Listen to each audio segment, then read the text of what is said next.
της Ιαπωνίας, τους κυρίους Μούρατ Ζιάζικοφ και Γιαμαουάκι Γιώσιο. Ο πρόεδρος της Δημοκρατίας, με ανακοίνωση που εκδόθηκε από τον κυβερνητικό εκπρόσωπο, καλωσόρισε τους δύο πρέσβεις στην Κύπρο,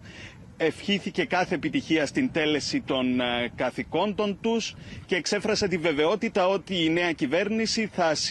θα βοηθήσει τους πρέσβεις και θα συμβάλλει στην βελτίωση των διμερών και πολυμερών σχέσεων. Παράλληλα, ο πρόεδρος Αναστασιάδης εξέφρασε ευχαριστίες στους δύο πρέσβεις για τη συνεργασία των χωρών τους,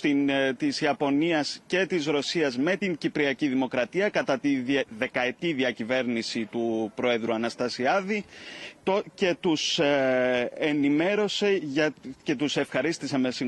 για την στήριξη και τη στάση αρχών των δύο χωρών ως προς το